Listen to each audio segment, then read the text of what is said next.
Risk disclaimer.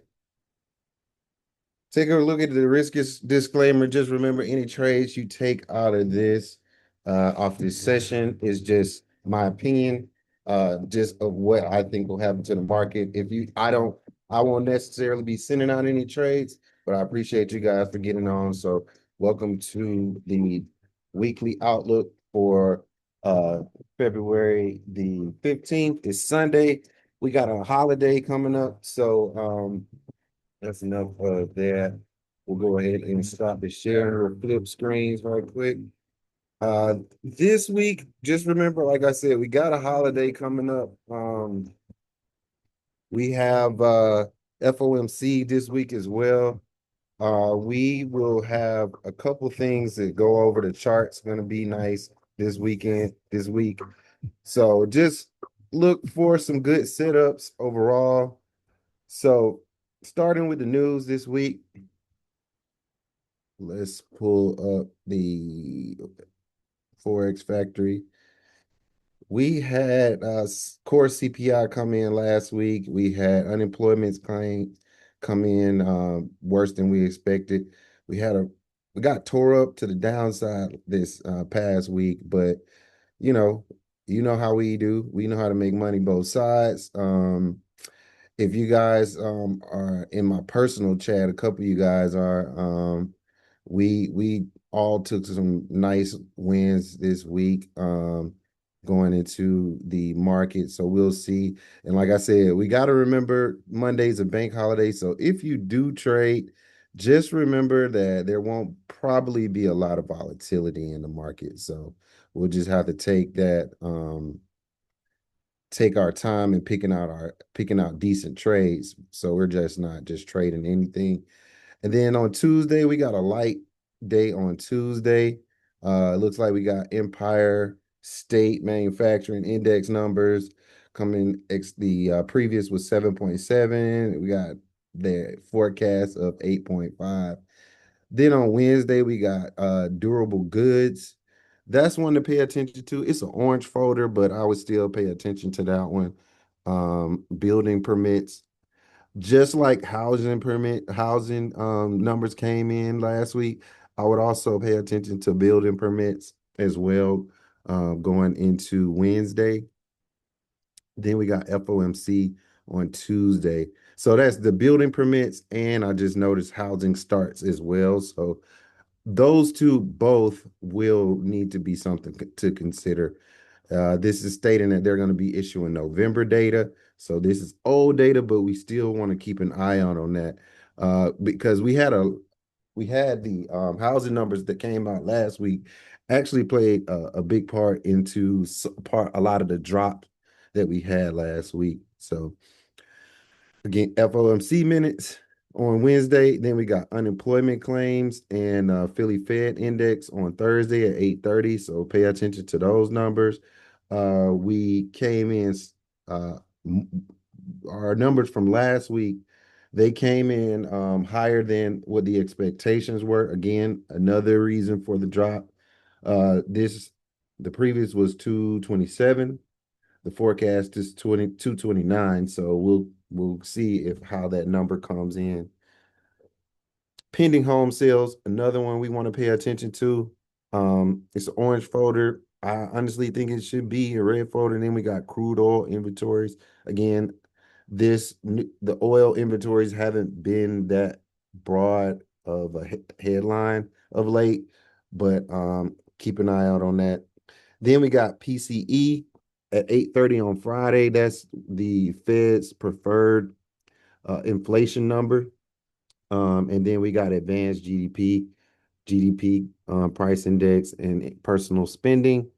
Then we got PMI at 945 and new home sales. Again, you notice that this number is normally, sometimes in most cases, is listed as a yellow folder, but we got it as an orange folder this time. I think that number is going to be, again, something that we want to pay attention to. Let's go to the let's look at let's see, do I have it open already? I don't think so. Okay, no problem. Let's look for our earnings. I like to get my earnings off of Twitter on the Earnings Whisper page. I just like how they lay it out. That's the reason why I always go to this for the big earnings reports, the earnings data. I could do the individual research myself, but they do a really good job at just laying out those big name companies. The other way is going to, I like using Yahoo Finance to pull out those to get the weekly earnings. Of course, this is going slow. Um, Let's give it a little few minutes to see if it's gonna go ahead and kick in. Let's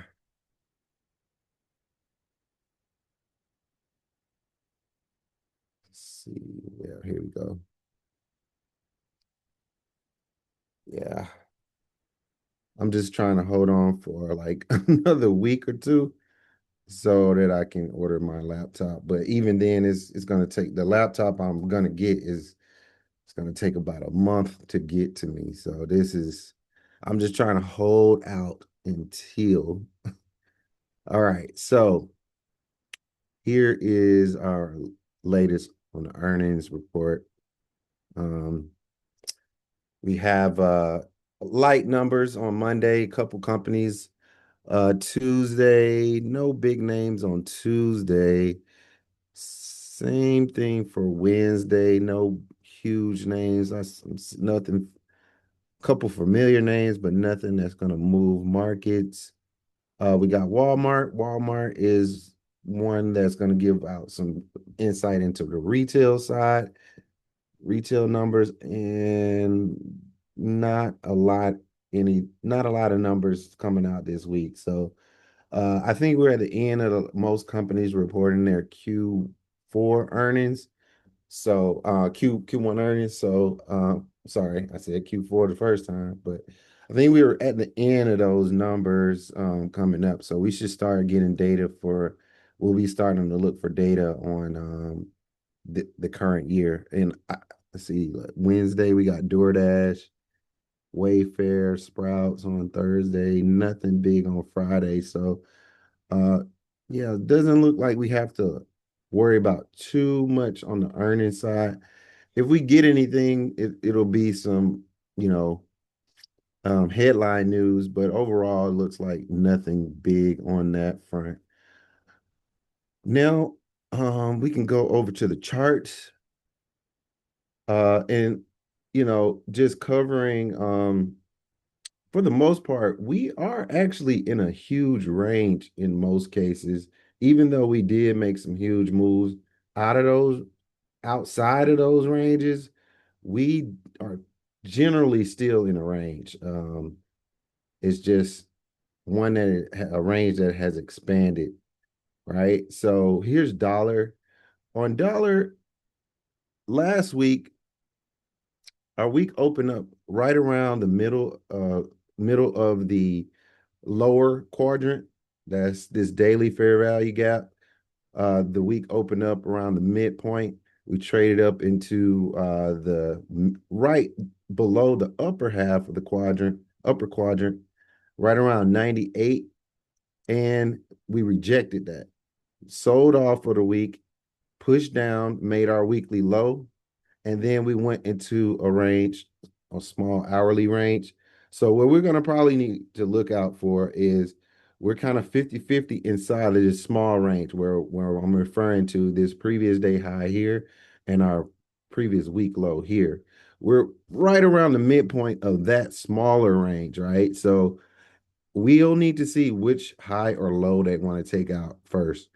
Right now, it looks like we're opening up with light volume, so this may take us into the week as a pretty stalled out day. Maybe the market may be waiting on that FOMC data. Let me let my desk down. Maybe waiting on that FOMC data. So I think that this might take us a light day into going into Monday and Tuesday when we have our actual first day of the week. But as it stands, probability probably takes us below this daily low from Friday. And then maybe we see if we come outside. So if we do push to the downside, I see us first taking out this low from Friday. There's a little low here. No need to really add that. These lows are pretty close. But then I will be looking for us to take out this swing low right here, right around 96.69. And then if we do start to take, I'm gonna be looking at us to trade down into this new day opening gap. That new day opening gap is one that we want to watch out for and see if we trade into that. And then that is probably where we get a bounce from. If we do get a bounce, that'll be where I'm looking at it from if we do get that bounce. So that keep that in mind from the downside target. If we push to the upside, we push out of this inverted fair value gap and we'll look out for these two highs right here just above the monthly. Once we get to that monthly level, the monthly opening price, we'll need to see if we want to get above that, and that'll also lead us to our if we'll still probably get a rejection around the monthly. Whether or not we trade through it or not, we'll still probably get a rejection. That'll lead us to that 1-2 retracement. And then if we're going to hold this whole red candle series right here, this gives us our order block to take us higher, right? Let me zoom in a little bit.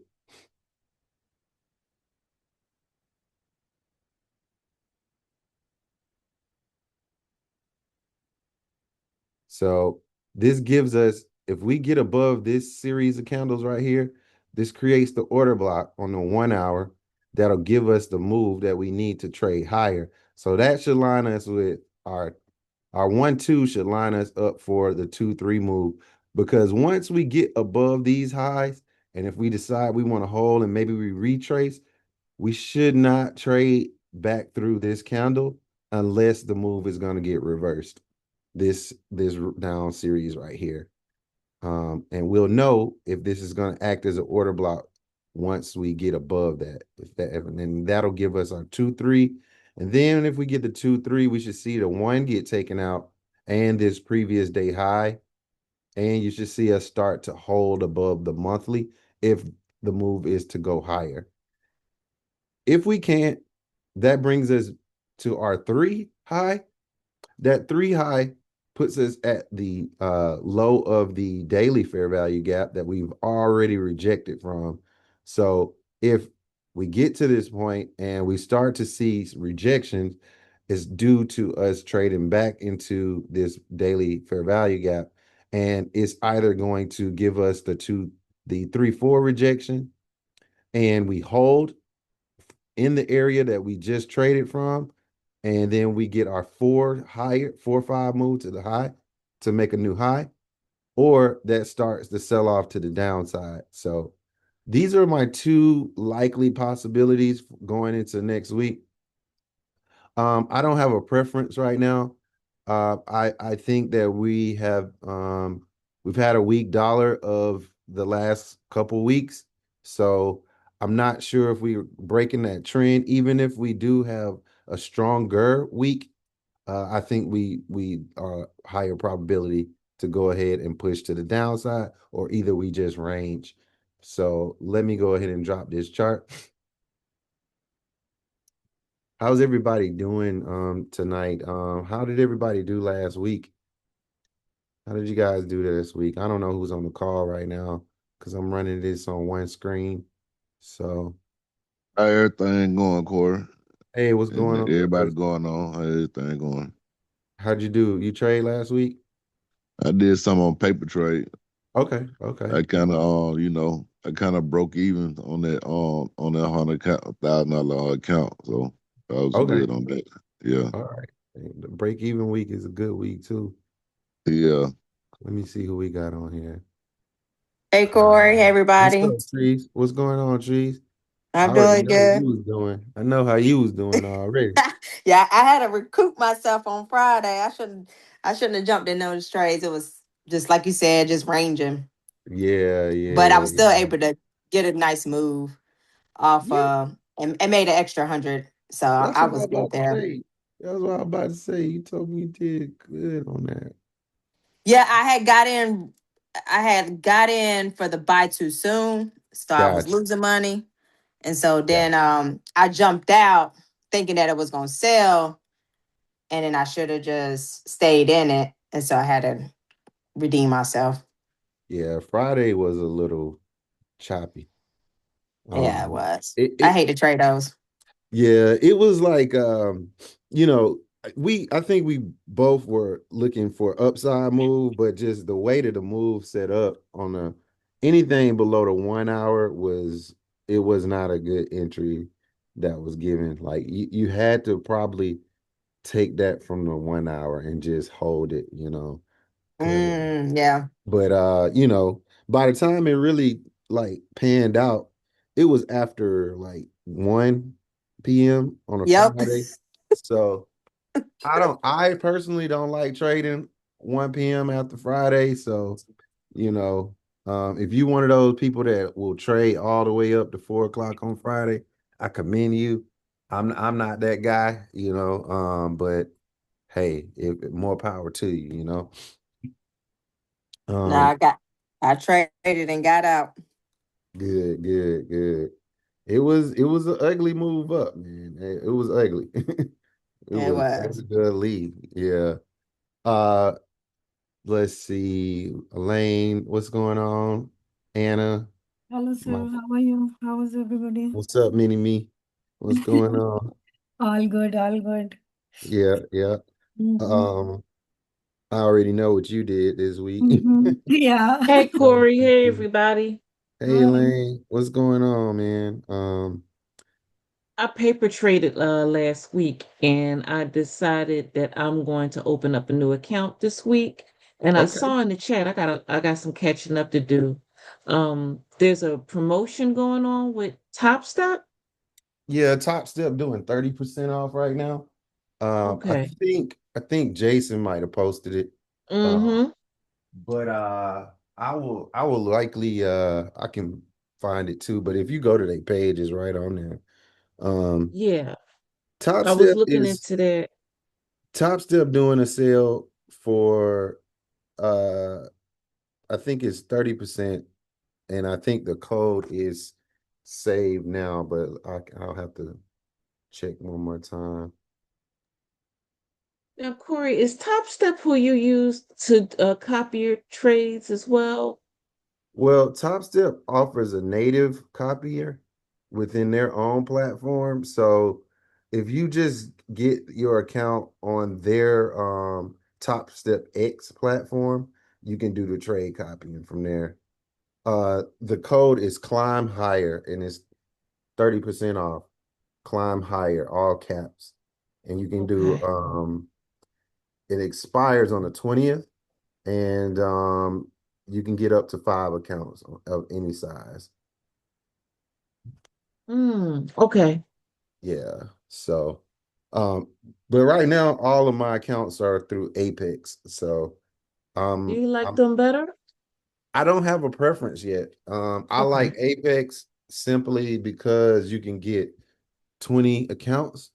Um, and I like the 20 account idea because that means that if I'm copy trading them as if there's one account, that's the lead that I have to do less work to get the money that I want to get from them. Think I do remember you saying that before. Yeah, yeah. Yeah. So if I treat it all like it's one account, and I take the same trades that I would take in one account, and I make $1,000 in that one trade on that one account. Now I just made that in 20 accounts is the goal. Yep. So if I was trying to do or make 20,000, and it's a lot easier to do 1,000 in 20 accounts versus doing 20,000 in one account. Okay. So that's the logic behind it. And a lot of discussions came up this weekend. I wish he was on the call. Jason and I and Shanika, Jason, Shanika, and I talked a lot about uh copy trading and funding Yeah. trading. I missed So it. It's in the chat. So if you look through it's on the timeline. If you look through on the in the Facebook group, Mm-hmm. it's on in the timeline. We talked about it. And essentially, Jason's he's in the process of scaling up, right? He's finished his first Yeah, I'm and so happy second. for him. Yeah, he finished his first and second Apex accounts, right? And basically, the discussion was how should he move forward with scaling up and how should he approach his buffer, right? So once you finish the combine, right? The combine is just the first part, right? It's really a two-phase process. Like they don't call it a two-phase process, but it really is, right? So once you pass the combine, you have to put a buffer in. Your buffer is dependent on the size of your account, right? And in my case, like for example, I'm trading 3 accounts that I've already finished the combine, and then I have to put a buffer in for each one of those accounts, right? So on the 150K, the buffer for Apex, after you make the 9,000, you need to make another 5,500, 5,600 on that account in order to get past the buffer. That buffer, once you make that buffer, then you can start taking payouts, right? So that's why I say it's technically a two-phase process, because once you finish the combine, you still got to put the buffer in. And then once you put the buffer in, then you can start receiving payouts. So the question came up about how you should approach that. And my advice, to him was just put the buffer in. For him, I think it was a $3,000 buffer that he needed to put in. And then try to give yourself an additional buffer of your own, so you don't have to worry about falling back into any of the rules or falling back under the required buffer amount, right? So Mm-hmm. always trade 2x past the buffer, right? So if the buffer is 3,000 in his case, I told him, hey, put 9,000 in the account. So that way, in tops in Apex, if you take money from the account, that counts against your buffer, right? So your total amount of money in the account is taking a hit whenever you take take a payout. So if you have a bad day and you don't have a decent size buffer ahead of your buffer, then that leaves you close to dropping back under your buffer, and then you could lose your account. So you don't want to get to that point. You want to give yourself some room for mistakes, right? So the way I told him to approach it and the way I'm approaching it is, once I get my buffer, I'm gonna put 3 to 5,000 or even $6,000 ahead of my buffer. So when I take a payout, I'm not even coming close to getting near that buffer. And then before I take another payout, I'm gonna go ahead and make the money back from the payout, and so I can keep that buffer on my account. And that's kind of what I would recommend for everybody, as they move forward and get to the payout stages. And because the idea isn't about making money anymore. Like at this point, you've proven you can make money. Now it's more about keeping your accounts and keeping your payouts consistent, because you don't want to just be the person to, all right, I'm up. Now I can take a max payout, and then as soon as I take the max payout, the next day I go on a losing streak, or next week I go on a losing streak, and now I've blown my account. So you got to Right. think differently about how you approach it. So to just kind of break that down, it is first, once you finish your combine account, consider this next phase a phase two. I have to put in my buffer. Is your buffer is dependent on your account size, so you will make that buffer first. Then, before you take a payout, put one or two half size. Like if your account, like in my case, let's use the $300,000 account, right? The buffer on that account is $7,600. So I need to make $7,600. For the first 5 payouts, you can only take a max payout of $3,500, right? So what I'm gonna do is once I'm at the $7,600 mark, I'm gonna make $3,500 after that, right? Then after I make that $3,500, my next goal is to make another $3,500, right? And then I'll take a payout. Because now I got $3,500 between me and that buffer price at the worst case scenario, right? Then after I take the payout, goal is to make the next $3,500 and then the next $3,500, take a payout. So I'm always ahead of my buffer. I'm always ahead of that max drawdown level, and I don't have to worry about it going into taking my payouts, right? So that means that if I do have a bad day, I have enough room and I have enough space in my account to take a hit and to get myself back into a mental space so that I can move forward with bringing my balances back up and not going on tilt. So I don't have to think about that, right? That makes sense? No, that makes perfect sense. Okay. Yeah, that makes perfect sense. So basically, Yeah. you never in the negative.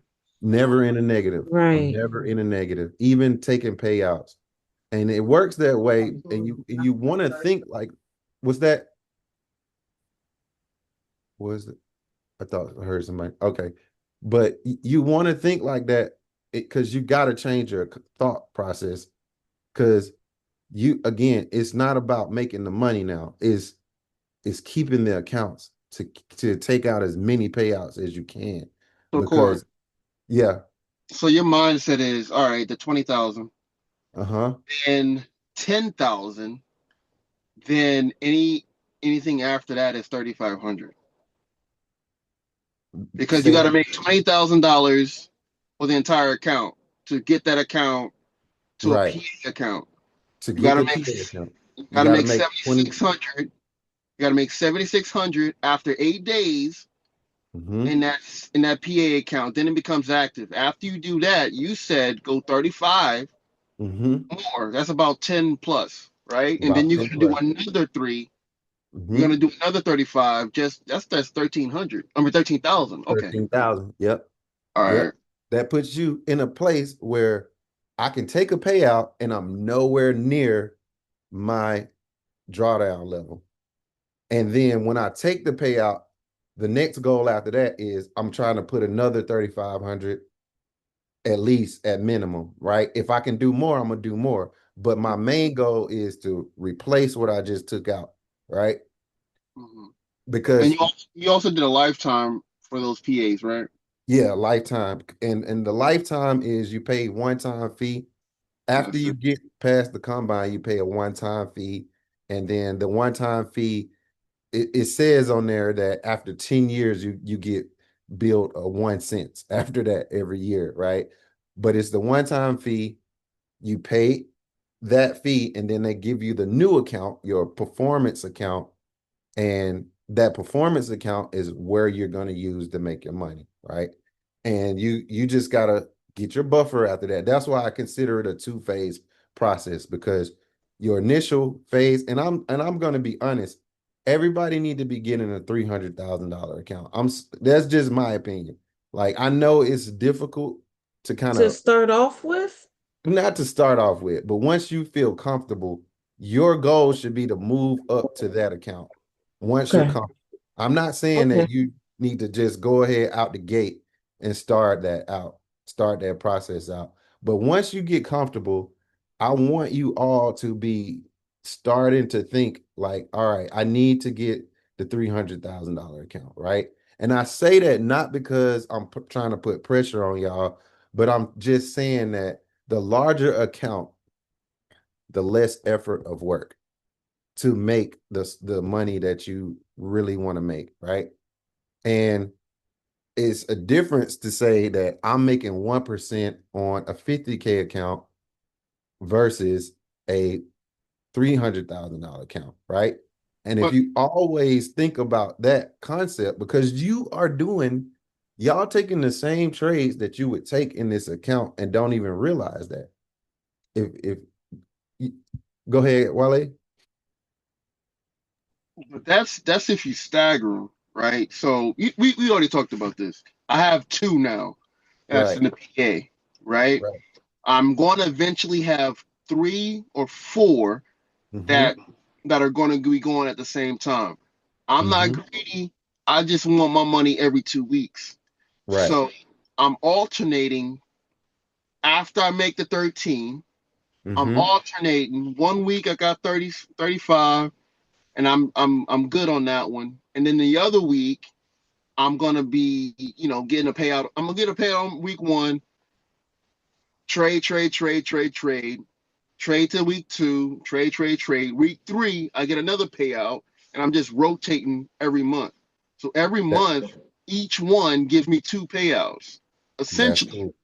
That's Essentially, no problem. or Yeah. one of each just gives me one payout, and I'm good. Does that make Yep. sense? That makes perfect sense It's because I'm just it gives you a continued flow of money. yeah. That makes perfect sense.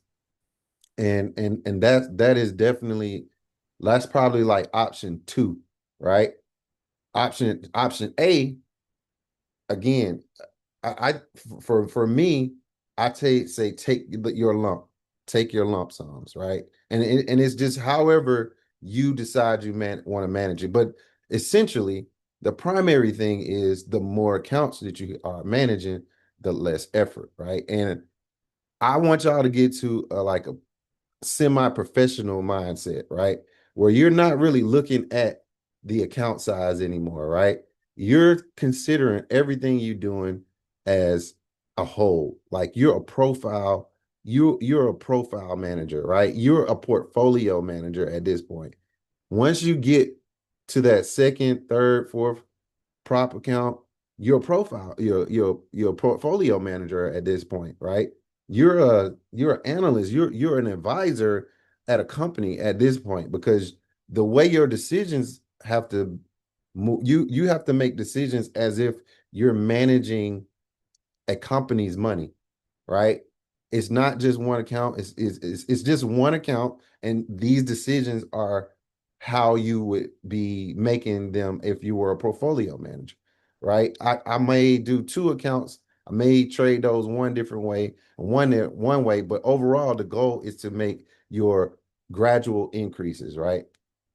And the effort that you're doing on that one account can be applied to multiple accounts to take less of an effort. So if my goal is I want to make $10,000 a month, and I want to make it easier on myself, if I'm managing a $300,000 account and I'm managing multiple $300,000 accounts, for me to do 10,000 a month, I need to do 2,500 a week.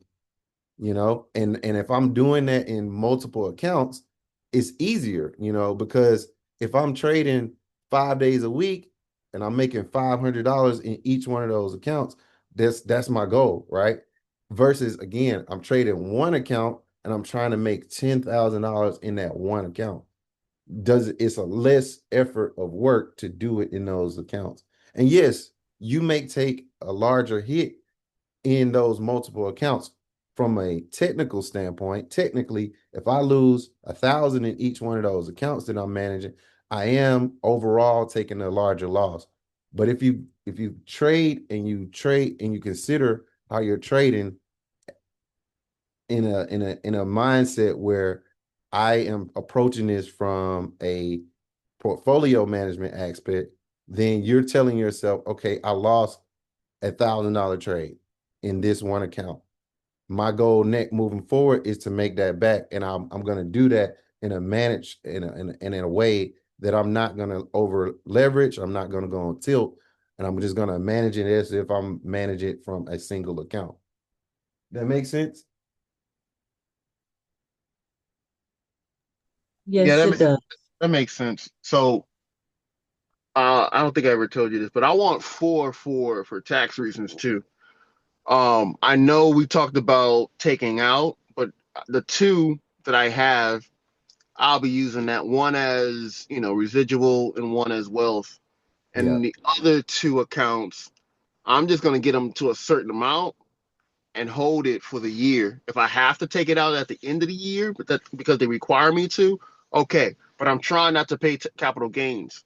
So I'm trying to hold, if I can, for 3 years, or go with, Um, have that money into a business account. I don't know the process yet. I didn't read into it, but yeah, the it's ones some that I hold, the two that I hold that I don't touch, that's solely for taxes.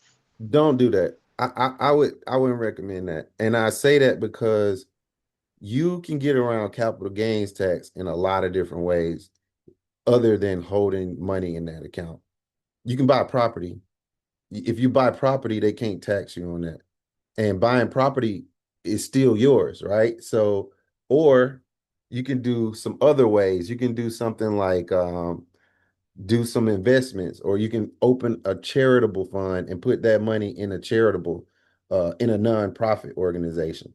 And that money that you just letting sit in there, it could be used to open your nonprofit organization, even though it's still your money, but you're holding it in your nonprofit accounts. So there's a lot of ways other than holding money. Like don't don't do that at all. Like please don't do that. But I do want you to keep one of the accounts for only tax purposes.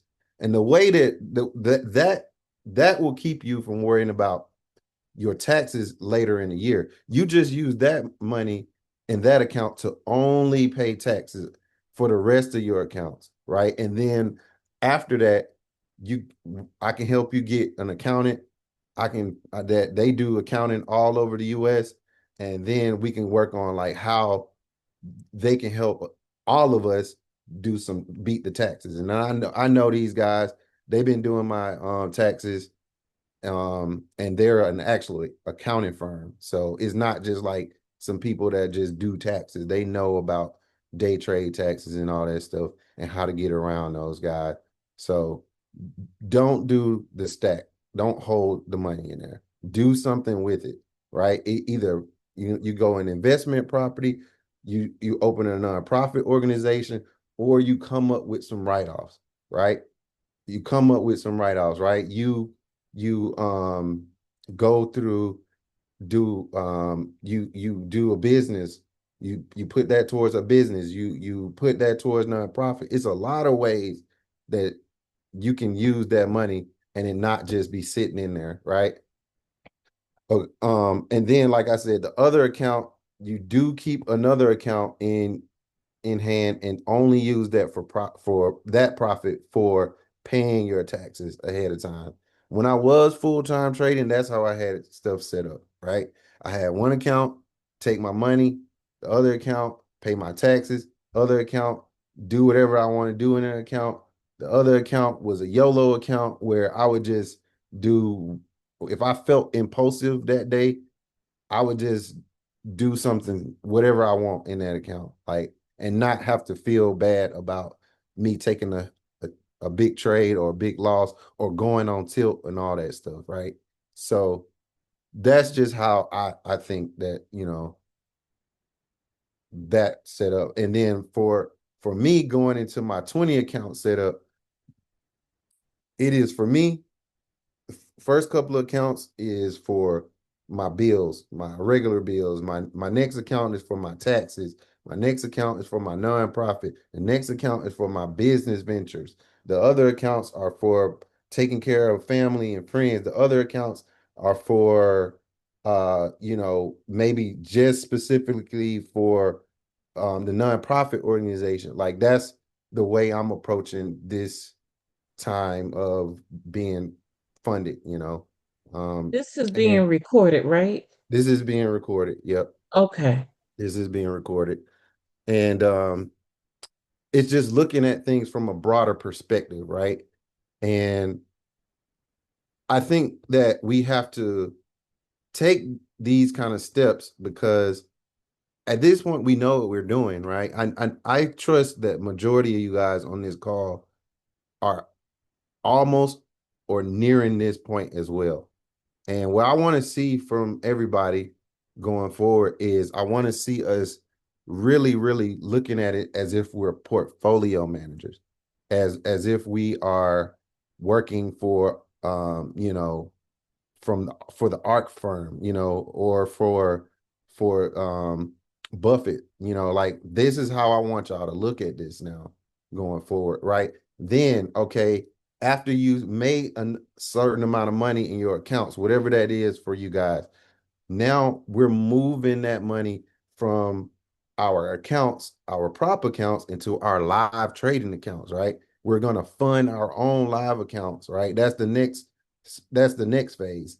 That then once we get that account over that $23,000, $25,000 mark, where the $25,000 mark gets you past the pattern day trade rule, right?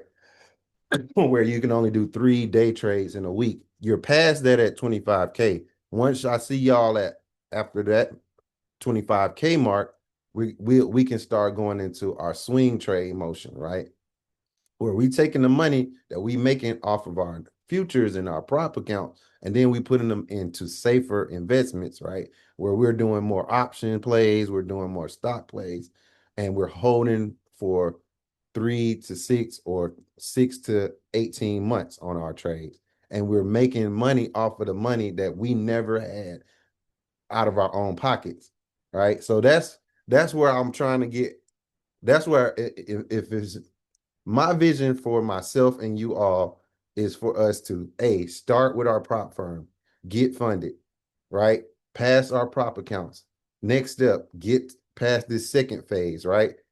Third phase, move into consistent profit taking payouts, right?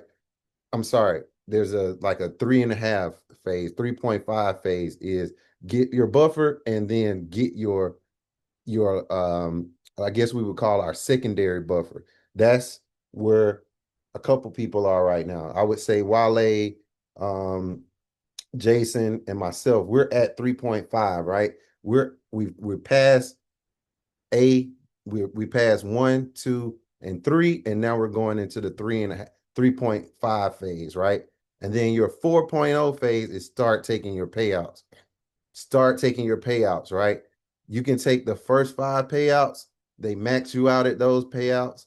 I want you with those first 5 payouts to get yourself financially where you're trying to be, because those first 5 payouts, if you're, and let's just think about this from a grand scheme of things, you should at least have taken out with a 300K account.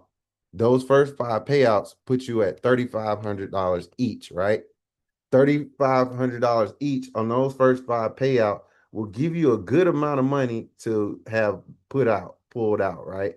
That means you've pulled out almost 20K, right? And now you've seen yourself move through the entire first 4 phases of the process. Now it is a repeatable process. I want you to repeat that same process, the first 4 phases, right? 1, 2, 3, 3.5, and 4. That means you got to the payout point, right? Your 5 is complete your first 5 payouts, right? That's the next phase. Once you completed that first 5 payouts, that means, again, you've at least, in best case scenario, you got at least one 300K account. That's why I want y'all in 300K account, because the minimum you would have got in that time frame is 20K almost. It's roughly like 17,000, but 20, let's just round it up to 20K. That means you would have pulled $20,000 from a prop firm, right? That means that you can afford to also buy an additional 300K account. So that means you can go towards stacking and scaling your own portfolio, right? You can max out with Apex at 20. I would love for y'all to get to the 20 max out. And then you are pulling 20,000 out of each one of those accounts. That's what I'm envisioning, right? The next thing is once you get past once you get past those first 5 payouts, Then you're into phase 6, right? Phase 6 puts you where now you can take out, there's no max of what you can take out at that point. You can take out any size on that payout as long as you stay above your buffer, right? And Wait, is that again, 90%? That's that's when it 90%. goes to 90%, right? All right. That's when you go into 90% phase. So the ideal is, okay, this is why this goes back to phase 3.5. This is why I tell you, this will lead to, once you get to step 6, then you'll understand why I'm telling y'all to do step 3.5 the way that I'm telling y'all. Because if you always putting the $3,500 buffer ahead and you always pulling ahead, right? So I made $3,500, I made another $3,500, then I take a payout, right? All right. So then I'm gonna do that again. I'm gonna make another $3,500. Let's say you do it again. I'm gonna make another $3,500. Then I take a payout. You've already put $7,000 in the bank for yourself later on, right? If you stay 2 payouts during that first 5 payouts, always put, if you're putting 2 payouts ahead of your payouts, right? Then that always means that you're always adding an additional $3,500 on whatever your balance is. So by the time you finish payout number 5, you already have a nice chunk in your account already. You see what I'm saying? And if we're always putting $3,500, if we're always putting $7,000 in between our payouts, that says that by the time I got to do the math, right? So we're going to do payouts we're going to always put 2 payouts ahead of us, right? That means $7,000, right? The first payout, I'm going to take at the $7,000 mark once I made $7,000, right? So that means that's after the first payout, that puts me 3,500 up, right? But the next payout I get, I'm back at the $7,000 mark, and we're going to put another $7,000 in between our payouts, right? So if I put another $7,000 in between that payout after I take the first payout, that means that by the time I get to the next payout, I should have, by the time I get to the next payout, I should already have accumulated $10,500. So that means that when I do this payout and I pull the 3,500, that means that now I have 7,000 in the bank. So the next time that I do my payout, right, after I take another 3,500 out, I'm just gaining, right? I'm just gaining. I'm building a little small nest egg, right?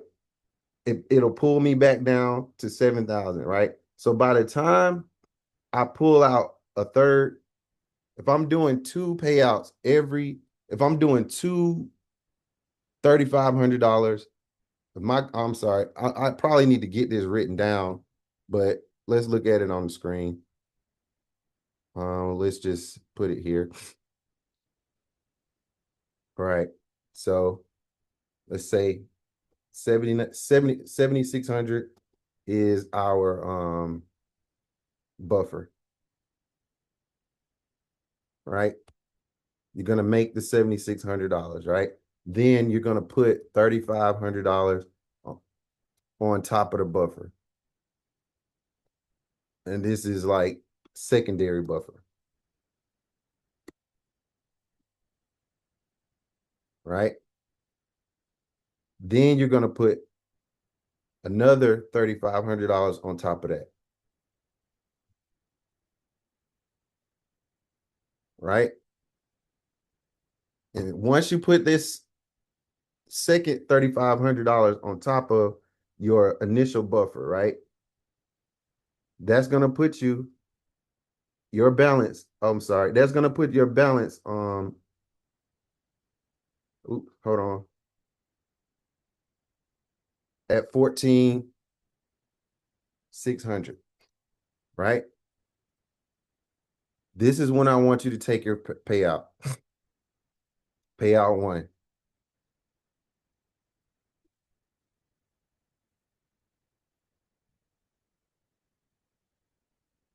Right? That's going to be 3,500. Your first payout. And again, I'm just using the 300K as an example. Payout 1, right? So the next time you take a payout, it's up to you. Either put two $3,500 buffers or a single $3,500 buffer. My suggestion is to put two $3,500 buffers, right? So that means that I would have taken 3,500 out, right? That $3,500 that I would have taken out drops my buffer down to $11,000. Oops.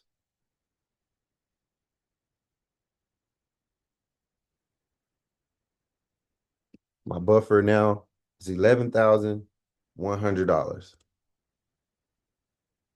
Right? After I take this first payout, this is my balance. This is what it should be after that point. Right? So now the goal is to option A, put my recommended option is to put the amount of 2 payouts as an additional buffer, right? So now this is basically saying put $7,000 on top of this, right? That puts us at a balance of now 18,100. Then you're gonna take payout number 2.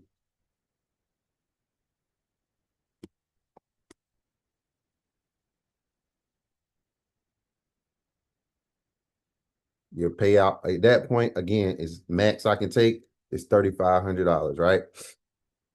Once I take my $3,500 out of the 18,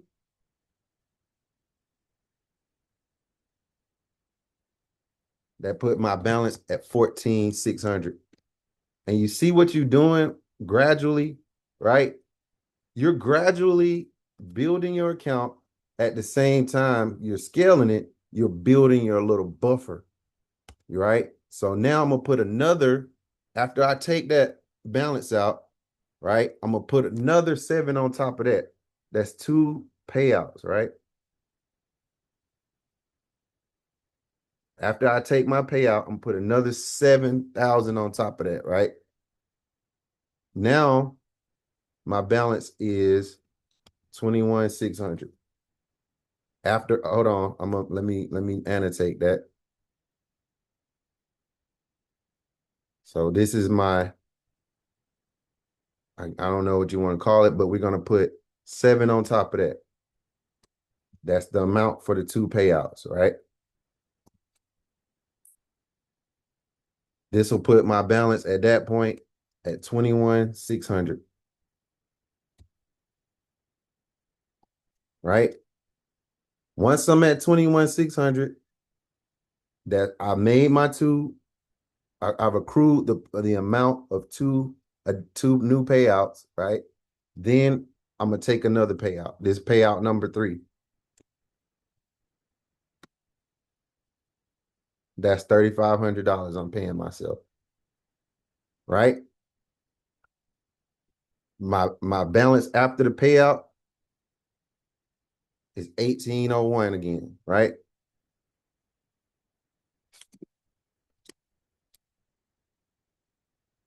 $18,100, right?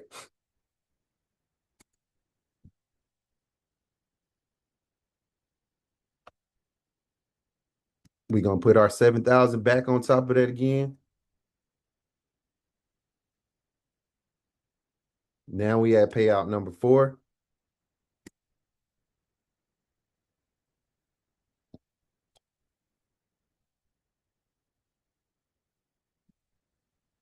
We take out 3,500. I'm sorry. We make our $7,000 again. Our 7,000 plus 18 puts us at 25.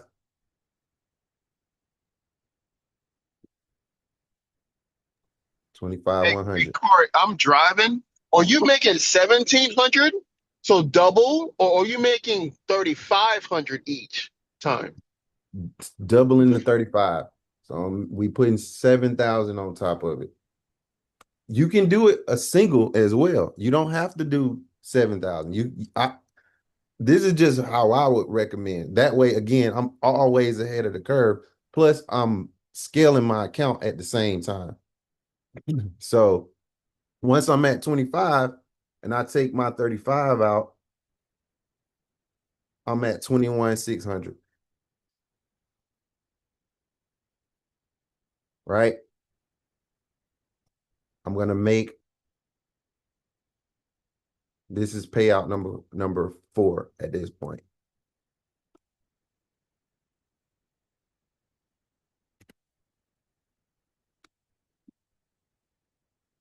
Right? So now I'm gonna put my 7,000 back on top of that. That's the equivalent of me doing two $3,500, right? I'm gonna put my 7,000 on top of that. That put me at 28,600.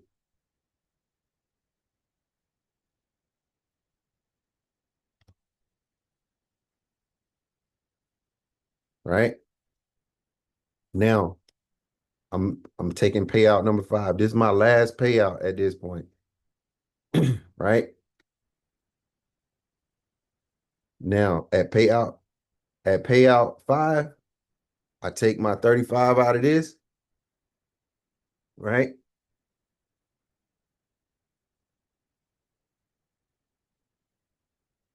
By the time, right? Take my 3,500 out of this, right? Real quick, let me get this off of here. This is 3,500.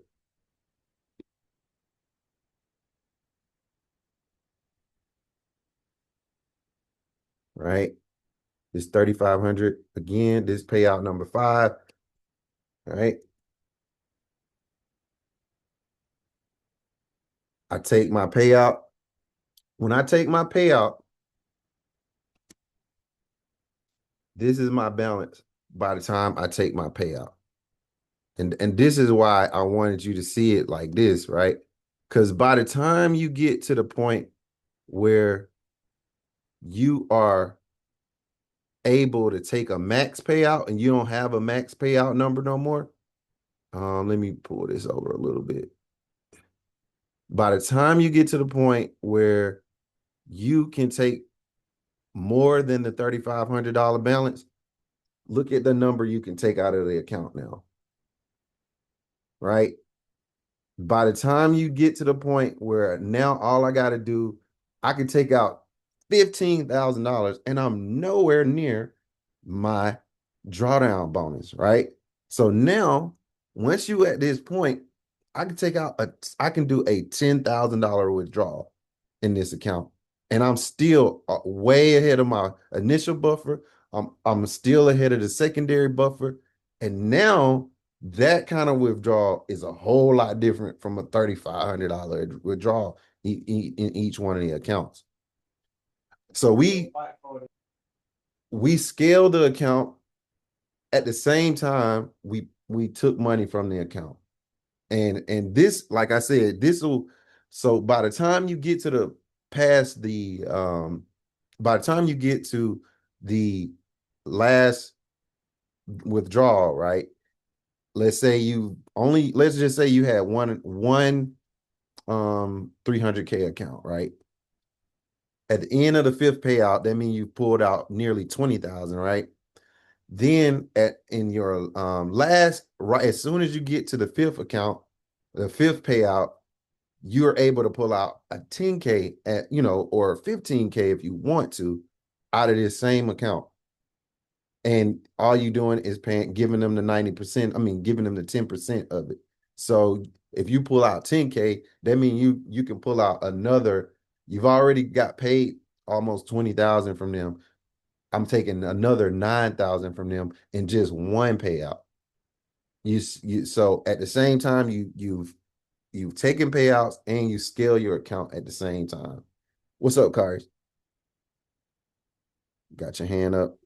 Yeah, cause so let me ask you this. Now, as we are scaling our accounts and managing whatever all the payouts that we're taking out, I'm Mhm. assuming that whoever we're using our trade account through, they monitoring how our accounts are being traded, right? So if Yeah, they're if they monitoring that and they're seeing how the account is traded, mhm. is that like some type of incentive for them to offer you like a different type of trading account? In Top Step they do. In In Top Top Step, they Step, do.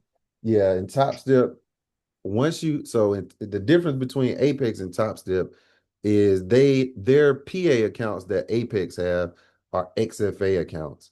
Once you're in an XFA account, they attempt to move you into a live funded account where they give you actual live capital and you can trade with the live capital. The difference is with them is you can take out more money once you in a live account with Apex. You don't have to go through I don't think it's you don't have to go through the 5 additional payouts. But what they just did in place of that is, let's say you go live with like a 50K account, right? They're only gonna give you, I think, up to $20,000 of that account, and it may even be 10,000, right? I don't know all the details, but once you build your capital up to a certain point, then they'll give you additional capital. So they kind of scale you up to whatever your account size is. That's why they doing the sale, because they just announced that last week, and they've been having some issues with customers lately. They had some outages early December and in January, and they got they ran into a lot of customers leaving the company because of those issues that they had. So to keep them from having to deal with it, they went to a scaling model. And in that scaling model, a lot of people not really liking it. So that's a part of the reason why they just had this sale. But you know, first 6 phases, this is what it looks like. You know, this is my recommendation. You got my one number 5. Okay. Yeah, yeah. I was just reading Okay. up on the XFA accounts, and so Yeah. basically it's almost like it's a training account pretty much. You still get paid off of those Yeah, you accounts. still get paid off of it, but it's like you just starting with a company and you going through the training phase. You know what Yeah, I'm saying? but It's like you almost like get a paid. an You still internship, get paid. pretty much. Yeah, you still all of this is all of trading prop accounts is similar to that. You know, Yeah. you're gonna go through the process of proving you can trade.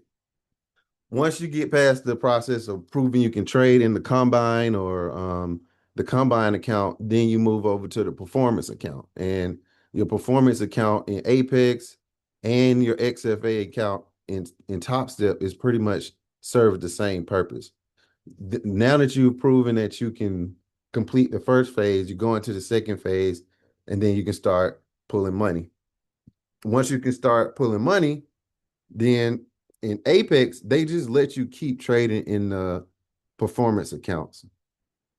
But Apex, after a certain point, they're gonna want to move you into a live account. That's the difference in those two companies. And a lot of other companies do the same thing as Apex. They keep you in those performance accounts, and then you just take trades in there and you keep trading in those accounts. I think Wale, what's up, bro? Um, you know, as someone, I'm not no better than anybody out here, but as someone who's gotten to gotten to the opportunity to make money, I think what's imperative to talk about is the mindset portion of this. Mhm. You have to be you have to be 10 times more patient than you were before for every Mhm. trade, Mhm. because if you blow an account, you can always pay for another one. With a PA account or a live account, you blow that sucker, I'm telling you, the mental capital is 1,000 times worse. Okay, so what Corey's trying to, he's actually doing a good job, and I appreciate you for that, Corey. I wish you would have, I wish we would have talked about this earlier, because last year I blew some PA accounts. We talked about it, Mhm. but the slow grind right now will pay off in the long run. Facts. If the faster you get to that PA, the faster you blow it. If you're trying to go, hot and heavy, that's not going to Mhm. work with that. The Mhm. lot sizes have to change. The mindset has to change. The patience has to change. If you've been journaling the whole time, your A plus setups are the only setup you take, the only ones, because you're not going to want to risk losing that bad boy. It takes too much time and energy to get them. I think that's kind of what you're going into. The mindset of everything has to shift. It has Mhm. to shift. I don't know how to stress it anymore. I've been through woo, a long last year, and I'm going into a glorious 26. And it's glorious now because I'm taking my time and I'm doing it the way it should be done. Documentation, finding my errors. I'm still dealing with patience because I want to pay out. I want the money. I want whatever, vacations. Shoot, I want a vacation every month, right? Which I can do, but it's a process to it. It's a process. It's a process. So I appreciate you, Corey. I appreciate you guys being on here. This is possible. This is freedom. This is wealth. This is everything we ever dreamed about. I know most of y'all since we were on Kim stuff, what, in 2029, 2029, wow, 2019, right? Like, this is all we've been, practicing for all these years. So how I think of it and how I see it, especially looking at this to the left, why not wait? Why not wait, another month or two? Why not grind it out, get that 35? How I'm gonna do it? 35 every week. Why not? Why not? Why not be Yeah. patient? Why not Mhm. discipline yourself and know when to trade and when not to trade? Because I'm telling you, the mental, Kim used to say it. I didn't understand what she was talking about. You get to another milestone. When you get to a milestone, another one coming. When you get to that one, another one coming. When you get to that one, another, it's always going to be a milestone. You can get to your milestones faster if you break down the steps. Take one step at a time. Just one little tiny step at a time, and then you go to the next phase. Love y'all. Appreciate you. I'm gonna shut up now. That's good. I'm glad another voice is able to give their thought process on it as well, because hearing it from me all the time ain't always the best thing. So I appreciate you giving that insight, because you know, and that's another thing. Like, that's why I appreciate you guys for getting on these calls. And you guys could be anywhere doing anything, but like, it motivates me whenever I see some of the people, always showing up, right? And it might just be me and one other person on here sometimes, but it's like, I know y'all can do this. Like, I want it for y'all just as much as I want it for myself. And I get frustrated when I don't see y'all here, because I want this for you all. Like, I've been wanting this for y'all. Like, I have been almost in tears on call with some people, and just, you know, trying to keep each other motivated, and trying Hold on. to, you know, Hold on. I gotta interrupt you now. Hold on. Hold on. I gotta give you more credit then. I gotta give you more credit. When I ain't have nothing, and when I ain't have nothing, And when I had the last 1,800 in my account, and I put my trust in God and I put my trust in you and your wife, and y'all helped me through. So to the day I die, I'm gonna be indebted to you. So you want to talk about testimony, you want to talk about a friend, you want to talk about somebody who actually believes in somebody, that's Corey.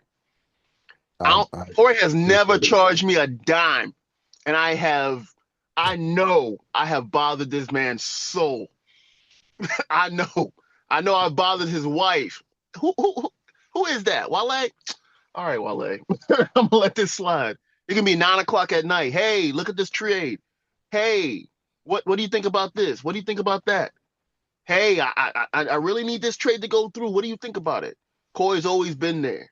More than a brother, more than a friend, more than that.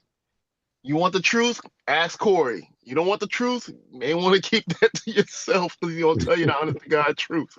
Yeah. I appreciate you. I appreciate all y'all because I haven't been, listen, mentally, that's the game. And I did not understand that until I had to. You got to sweep around your own front door sometime before you can actually, feel clean, if that makes any sense. You know what I mean? Mhm. You bring in dirt into your temple, you think you're gonna make it through. It's not gonna happen. You gotta dust out certain things, you gotta etch it out. I'm a fiery trader sometimes. I'll put a 10 on something because I believe in it, right? I've learned to put a 5 on that bad boy and have a tight stop. It works in my favor if I'm patient, but if I'm not patient, again, more mental capital. Dang, I should have been a little bit more patient with a little smaller lot size. I would have made. Mhm. That's my Achilles heel. I woulda, coulda, shoulda. Yep. Forget that. I'm doing it. Yep. Actively doing it. Actively taking that one step. I'm sorry. My bad. No problem.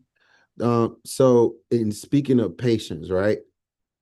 I just want to kind of show y'all this is a calendar view of the process that I've gone through to get right now. I'm looking at 7 accounts, right? I'm pretty much $1,000 away from having 7 accounts, right? So what this looked like, right? I started trading these sometime last year, right? And I want to say it was in June or July, right? But let's just go to May calendar, and then we'll go to now, right? So, and then we'll go back to when this started, right? And I kind of I'm doing this again because I want y'all to see when you have to be patient with this, right? All right, this is when it started, June of last year. This is okay, so it was May, right? So it looked like it was May. Could have done this quicker if I wasn't, working or whatever, but because I couldn't trade every day, right? So you can see, right? I started the account off like I normally would, right? And at this point, there's only 3 accounts, right? So I go ahead and I start off and I'm just immediately, right? I'm going heavy already. Week 1, $14,000 down, right? And that's across each of the accounts, right? So divide this by 3, divide this by 6, that's the individual amount, right? The next, I don't trade for a while, right? But during this time, one thing that happened was I slowed down, right? And then I started to consider what I was doing from a whole, on a whole, right?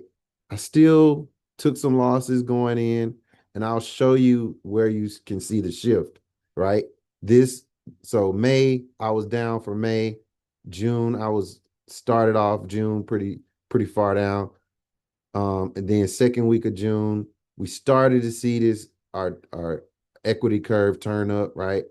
So for the month of June, let me scroll up a little bit. So for the month of June, let's go back to May. So May, for that particular month. We down for the month, right?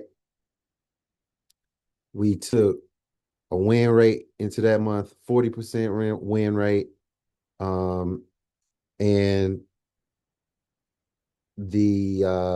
so I take that back. We were 67% win rate, and we won 40% of the time, right? The best day apparently was a Sunday. I probably took something on the Sunday. I don't know what would have brought that.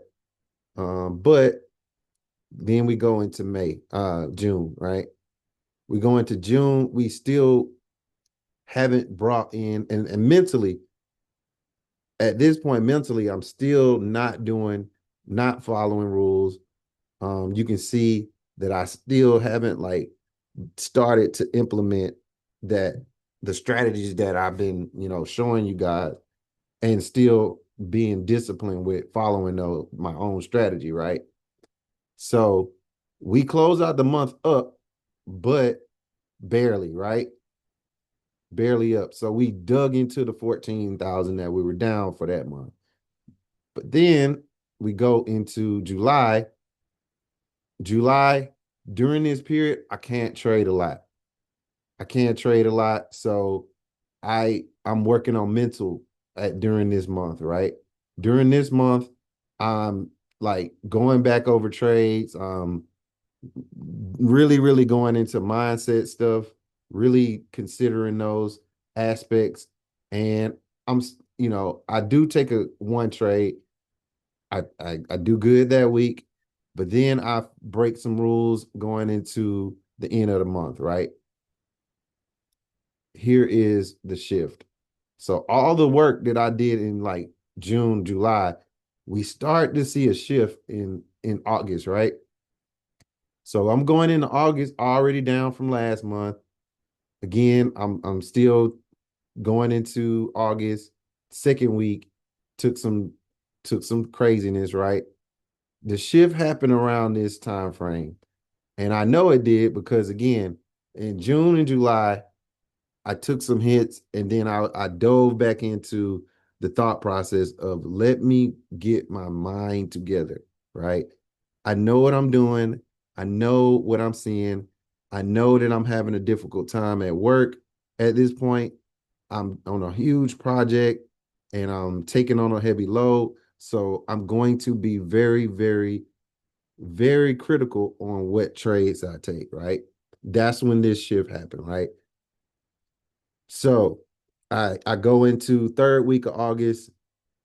It starts to turn around here, right? I do take a loss on this day, but again, I took my loss, and this loss of $1,000 is across all accounts, right? So this $6,000 gain is across all accounts, but this $1,000 loss is across all of the accounts as well.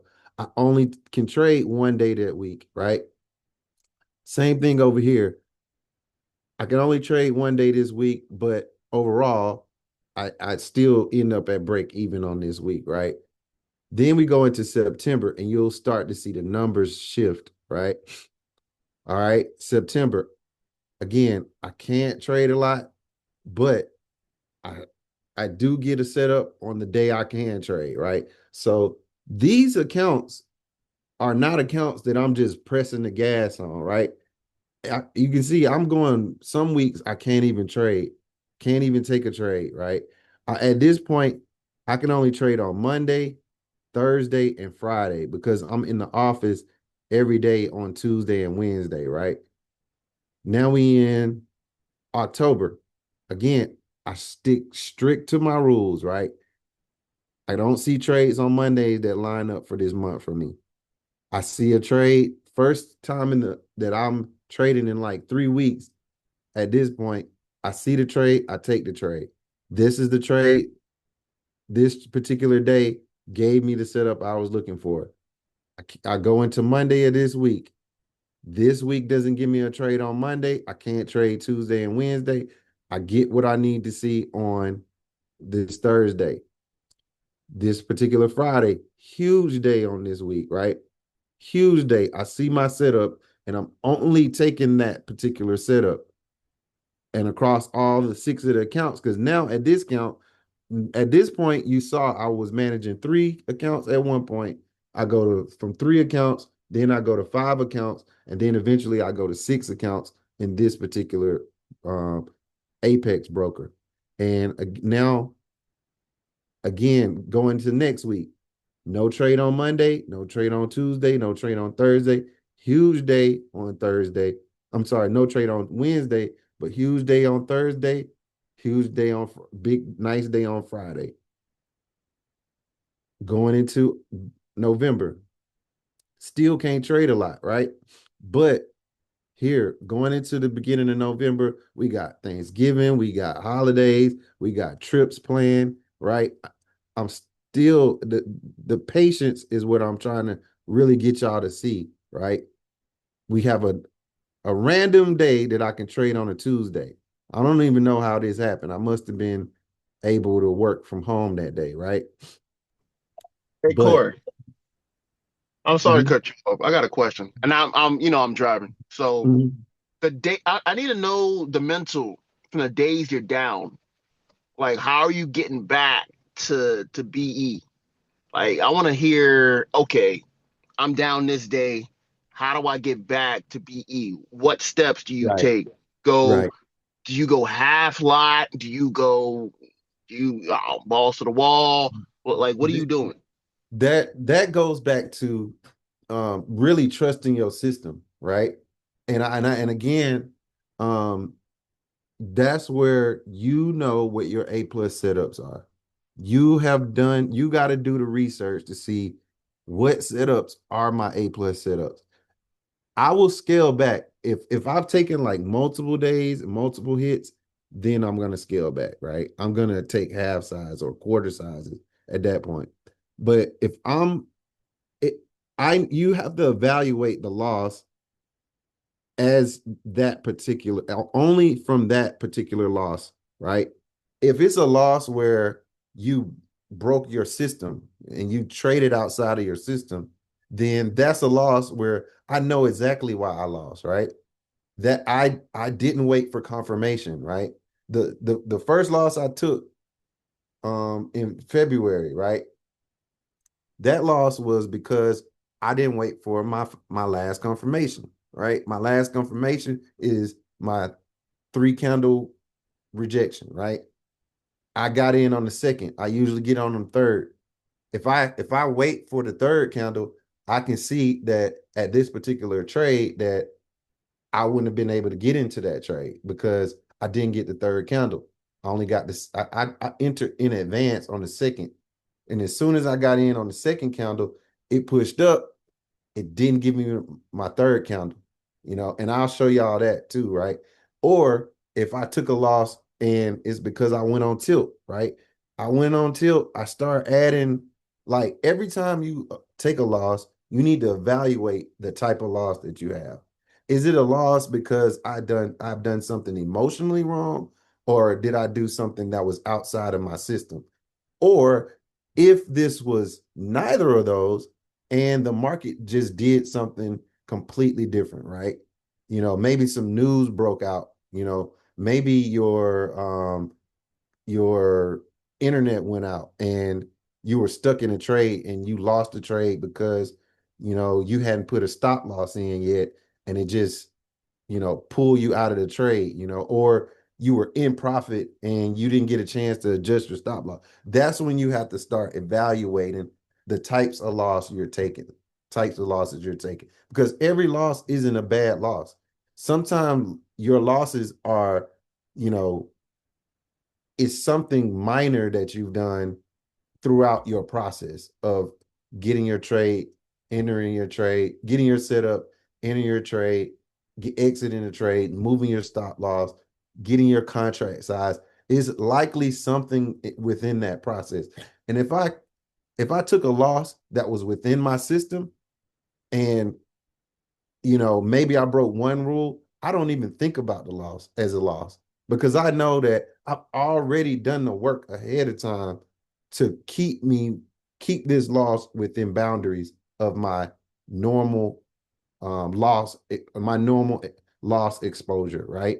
So I know on a normal day, you know, if I do take a loss, if I'm taking a loss that's between like maybe $1,500 and $1,000 on my account, on a $300,000 account, I don't even think about it. I just go and see what I did wrong. Then going into the next trade, I wait for my A plus setup. I take that trade as if nothing happened, right? If I taken a loss that's over that, like 2,000 or something like that, that means I probably went on tilt. I probably went on tilt. Those are the losses that frustrate me. Those are the days when I have really just said, screw my system, and I've stepped completely outside of bounds, right? That at that point, then going forward, I have to scale back. I have to scale back and start looking for my A plus setups with smaller leverage and then working on getting myself back into rhythm and to the point where I'm not feeling like I need to go on tilt, right? And you'll see some of that as we go over this, right? Because again, here I'm good. I'm going into November and December, right? I'm still good up on these trades. No trades at all in December. And that was a choice that I made because I knew going into December, I was going to be doing a lot of traveling. Same thing for January, a lot of traveling. So I didn't trade a lot in December, right? So now we go into January, same situation.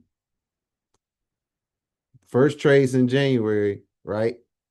You can see the first two trades I pretty much break even this day. So this was not a bad day. But again, on that Friday, some rule was broken. I don't remember this particular day, but some rule was broken, right? And if you're looking at the total loss on this, the total loss on this means that I lost about 1,500 in each one of these 6 accounts, right? So again, that loss is within boundary, right? That's still within boundary. But in my head, like I actually remember that day. It was oh dang. Let me look at my notes right quick. I remember that day. Where are we?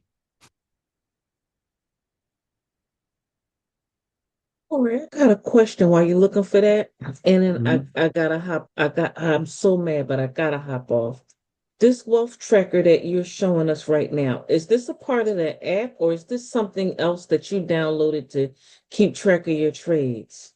This is on the Wealth Charts platform. Wealth charts. This is just something they give you for Wealth Charts. So you wouldn't necessarily get to get this unless you had an account through them. Got you. Okay. All right. Yeah, Thank you. I yeah. gotta So hop off, but I'll inbox you when I get my account. sure, no problem. Because I No need to be problem. held accountable. Thank you. No problem at all. All right. Um, Y'all have a good night. all right, Elaine, later. So on this date, I remember now it was just bad execution, sloppy. Um, and that particular day was me not waiting for confirmations. I didn't have an A plus set up on that day, and I took the loss. But again, going into the next week, I still sized down a little bit on this day.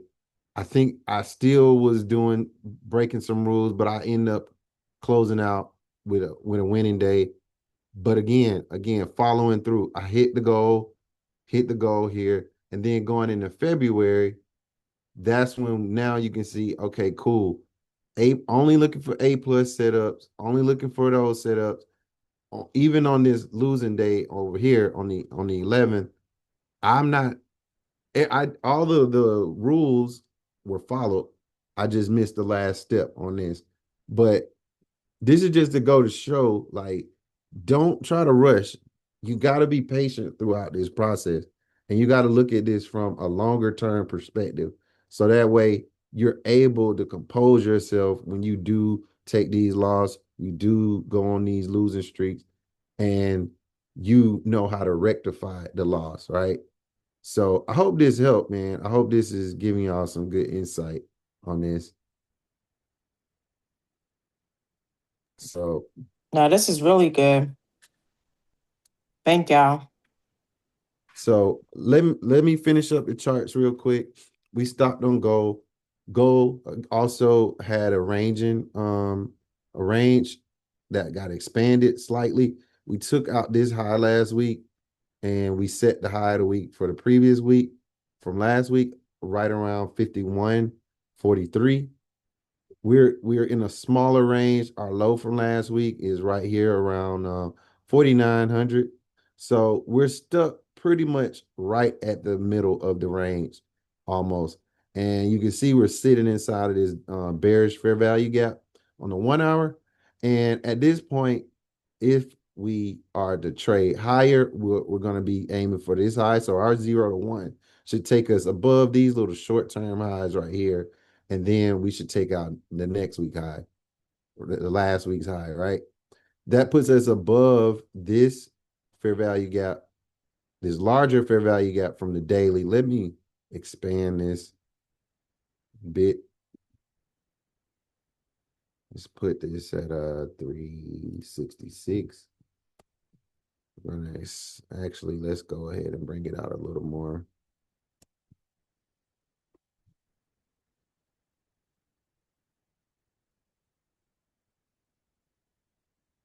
Because overall, we're just sitting inside of this and inside of this larger daily fair value gap. And then you can see if we take out the previous week high, that puts us at the high of this daily fair value gap. And now this is inverted. So it's neutral. And then we can see whether they want to continue to take this lower or we use it to go higher, right? So we're going to need to invert this smaller 1 hour fair value gap if we're going to go higher. If not, we go ahead and take out this low. There's a little small fair value gap right here that might keep us up. So that's where I'm thinking we get our 1-2 bounce. And if this stays bearish, our 2-3 move should happen inside of there. And then that's where we can go look at us taking out the previous week low and then heading towards the monthly. And then once we get to the monthly, that should be at least an attempt to make a 3-4 bounce. And if we continue to go, there's another fair value gap. This actually should be on the 4 hour. So let's get this right. 4 hour fair value gap. And if we do bounce off of this, this is where it's going to come from. You know, if we want to push back up, maybe around the monthly or this 4 hour fair value gap. So I would expect a bounce off of the 3 or the 5 to the upside, right? This is another little 1 hour fair value gap. Let me put that on there. So I would expect a bounce to the upside at the 3 or the 5 to come from here around this area if we don't take out these lows, right? So this is pretty much if we get the upside move, this 4 hour fair value gap is actually bigger than this because you probably want to consider this whole move to the downside, but at least it gets us inside of this range. And if we get inside of this range or near this range, a rejection to the downside should, if it doesn't continue higher, should happen around the 3 or the 5. And that's what I would be looking out for gold if we come out of this range we're in right now. So let me drop this in the chat and we can get this gold. We got dollar. We already went over dollar. And then we'll do the VIX.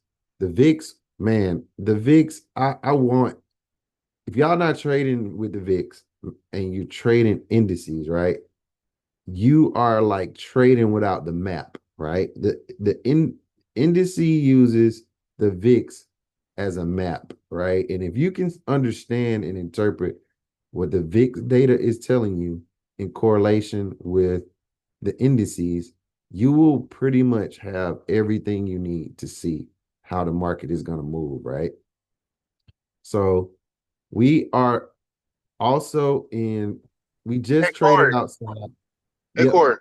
Do yep. you have the CME for the VIX? Because when I'm using the VIX, it does not give me, I don't know, 30-second minute, 5 minute. I have to wait till like the 5 minute for the VIX to actually give me a direction. So what kind of VIX are you using? A CME version of it that you paid for it, or what?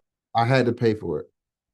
Anna and I are doing an experiment, and I'll tell you which one to get uh if you want to get it. But it's $2 or it's $4 just to get it monthly. Um and the Trading View page doesn't do a clear job of explaining which CBOE data feed to get. There's two different CBOE feeds, and one is $2 and the other one is $4. I personally just bought both of them, but one of them gives you the live data for VIX, and that's the one you need. So Anna and I doing an experiment to see which one it is because I got both of them. But you do get even when you get the purchase fee, even when you purchase it at 9:30, there's a pause in the market on the open. So there's a delay on the first 5 minute candle. So even after you get that, there's a delay. So keep that in mind. But the VIX opens up at 3:15 a.m. and it goes from 3:15 till 9:30 that is open, and then it pauses on the 9:25 to 9:30 candle, then it reopens, and then from 9:30 to 3:15 3:30 in the afternoon. So that's what you're looking at on the charts, right? But as far as what's that? It paused at 8:15 and 8:30 also, right? Exactly. Yep, Mm. yep, yep, yep, yep. So that's what you want to keep in mind. There will be a couple pauses, but mainly you want to look at the way I use it. I mainly look at if we have 8:30 news release and then the 9:30 open, and then after that, I'm just watching the highs and the lows that it creates in reference to what the ES, NASDAQ, and Dow are doing, right? That's another session. I'll go over that. But essentially, we just want to see how its structure is moving. So we had our high from last week, right around 21, 22.40 area. We had our low from last week, right around 16.75 area. So we expanded pretty large last week. Our opening was right around here. We had a gap on the open. We completely cleared that gap out, and then we blew through it on Thursday with some clean price movement to the upside. This move to the upside correlates inversely to the move to the downside on S&P, NASDAQ, and Dow, right? So if you're seeing VIX push up, you should be seeing indices go down. If you're seeing VIX go down, you should be seeing indices push up. And it should always work in that fashion, right? And if you see them going in the same direction or you see VIX stalling, it gives the indices the room to do whatever it wants to do at that point. So if you see VIX sideways from from a midterm to higher time frame chart, you'll probably see the indices taking the higher time frame trend, right? So that's how you want to look at it over from a higher point of view, right? So our downside move is if we get our 0 to 1, we could actually see a bounce at the monthly or as we get down deeper into the inverted fair value gap, right? Because at this point, we would be trading into a smaller 1 hour fair value gap right here. So we could see price bounce and try to hold inside of that area first. So there is a possibility we could get a bounce back to the upside when we make the 1 to 2 move higher. With us having the monthly here and then us being inside of this inverted fair value gap. And then, we even have another 1 hour fair value gap that's right here too. So we could see a push down just for us to bounce back up. So higher probability is a bounce at the 1 or the 3 after we take out the previous day low. If we get down to the 3, if we make our 2-3 move to the downside, that means we're sweeping this low inside of this fair value gap. And then we could see a bounce at the 3-4 move that does keep us pushing higher. But if we get back underneath and we start to fail, our 3-4 fails, we should fail around the high of this fair value gap near the monthly opening, and maybe even the high of this 4-hour, this daily inverted fair value gap. And then we push the 4-5 move down to the low of whatever low we made here and down to the low of this in this fair value gap to the upside, right? If we start to push higher on our moves up, our 0 to 1 to the upside should take out this little short-term high that we left out on Friday. And then eventually we trade through this wick and we see price hold above this candle, because this candle should act as an order block to take us higher. And then we should at least get into this wick area, the highs near this wick, right? And if we get above that, our 1 to 2 move should probably use this candle to take us higher, because that'll become an order block. And then we can see our 2-3 bounce above the high we made here or this previous week high. And then we try to stall and hold up around this candle right here and get it on our 3-4 move to the downside. And if we could also set this high around the 3-4 and then try to sell off from here. So that's where I would be looking at higher probability for us to see a sell-off from the 3 or the 5, because the 5 puts us into a daily price gap. And then we could likely be taking out this previous week high from the previous week high that we made at 23.10. So our up move, I can definitely see us coming into this daily price gap for sure. Overall target for sure, where we're taking out the previous week high and then this previous week high. And then after we get inside of here, maybe we get a rejection for a retracement or a new move to the downside. So our 3 or our 5 would be the higher probability for us. Again, I apologize. I'm driving. So again, are you predicting that the markets and indices will go lower this week based on I'm this not information? seeing lower or higher. This gives you both scenarios. If we go high, then we should be seeing VIX. If we push higher on indices, then the VIX should be selling off. That's what I'm saying. If we go low, we should see the indices buying up. I don't know which direction it is going to go, but that's why I'm giving you the perspective from both sides of the market.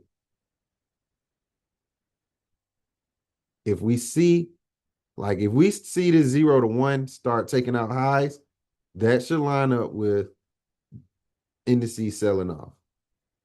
And if we start to take out highs and we're not in this 0 to 1 move, we know if we get a retracement on a 1 to 2 retracement, then that should be setting us up for the next leg higher on the next leg down on the indices. And if we are in this at the right time and it lines up with all of our confirmations, that gives us the extra confirmation that we can go ahead and continue in the sale. If we see this happen, if we start seeing us going down, pushing down to the downside on VIX, and we take out one of these lows, right? That should say, okay, cool. That's giving me confirmation that we're likely setting up for a buy on indices. And if it times up with our structure and we get our structure and our alignment with VIX properly, then when I'm seeing that we making this high on VIX at the 1 to 2 high, we should be making a low on indices, and that should set me up for my buy. So I just dropped VIX in the chat. If you don't look at VIX, I definitely would recommend it. I can show you back test data where it's basically inverse correlation throughout the whole chart of the indices versus the VIX. So going into our first indice is Dow. We're inside this huge 4-hour bullish fair value gap, right? On Dow. And our weekly low from last week was right around the lower quadrant at 49,250 area almost. Our previous week low is, let's get this annotated properly. Our previous week low, right? If we go ahead and get our 0 to 1 to the downside, of course, first we take out this low we made in the market closing session, and then we trade down into this wick, right? There's some things I can teach you about a wick that some of you guys know, but if you were to take, like, throw a fib on there and you take the measurement from the closure to the wick low, that's going to give you 3 levels, right? You'll have the high, the middle, and the low. And typically price will react at one of those levels, the high, the middle, or the low of the wick, right? So if we get our 0 to 1 and we come down into the wick area, right? Half of this wick is right around this price at, right, 49,294 area, right? So high probability is if we do push down in this and we hold, it's going to happen somewhere around this, because you got the middle of the wick, you got a little small order block right here, and you have this the lower quadrant level right here, right? So if we do come down in here and we don't just trade through this, we could see a bounce, but it may be temporary, right? So I'm putting our 0 to 1 move inside of this wick, right? Then our 1 to 2, this candle is and was an order block, right? If we did trade below these levels, we could see our 1 to 2 fail at an order block that was used to buy at one point. It could also be used to sell at that level as well. And it's also near this low. So worst case scenario on this move, we see price trade up into this level. And if we can't get above this candle, that means we know that we're going to likely fail this. And we get a 2 to 3 rejection to the downside from there. And then we take out this low and we trade somewhere down in this quadrant right here. There is an order block right here. So that's why I'm looking at our 3 to come down into this level. I don't have it annotated, but this series of candles right here is an order block, right? And we may just be trying to dig down to finally use this order block. So that's where I'm looking at high probability area of a bounce on the 3, right?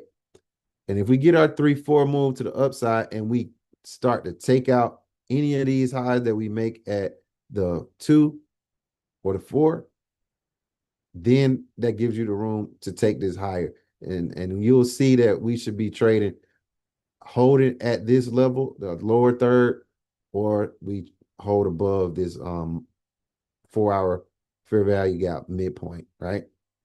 If we can't get above that and we have the failure at the 4 to set up for the 4 or 5, best case, I'm saying if we sell off from here, we at least try to tap the monthly. We could even take out this previous day low, but best case, an easy target would be us coming down to tap somewhere near the monthly.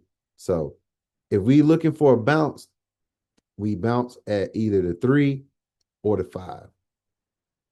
If this pushes up, you can already see we got liquidity built just below this 4-hour fair value gap. It's going to come for this liquidity. And we're going to sweep this liquidity on either the 1 or the 3, right? So if we get this 1, like we already pushing up into the 0 to 1 move right now. this 0 to 1 move is already in play, right? And at once we get to the body of this candle right here, this is going to tell us whether or not this is going to be a move to continue to go higher, right?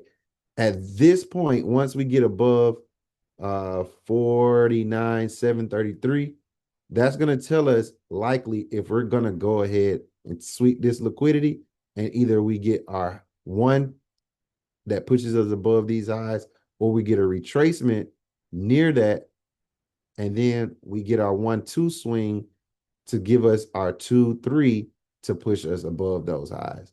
And then that also pushes us into this 4-hour fair value gap. Once we start to get in this 4-hour fair value gap, that's when we should get our 3 to 4 move. And our 3 to 4 move should likely come inside of the fair value gap. And then you'll start seeing us put order blocks on the lower time frame near this low. And if we do that, that's either going to give us the sell-off from the 3-4 move and we just continue lower, or that gives us stable price inside of the fair value gap.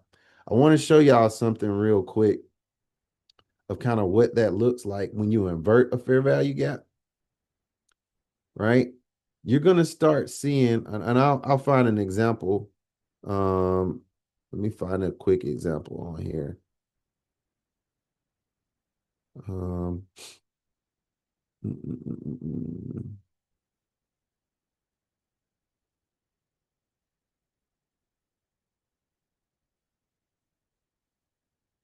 Okay.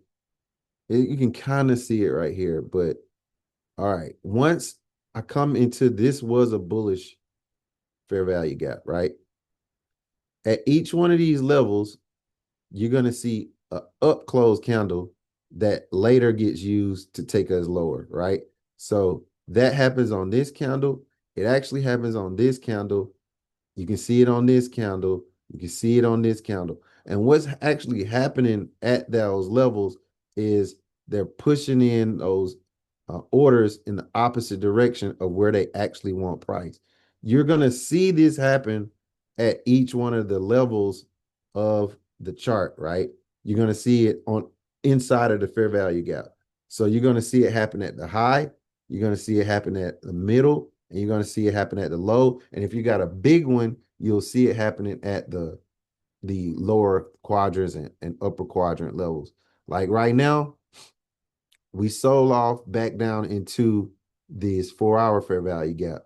There's a bearish order block right here. This bearish order block just so happened to be roughly around this level right here.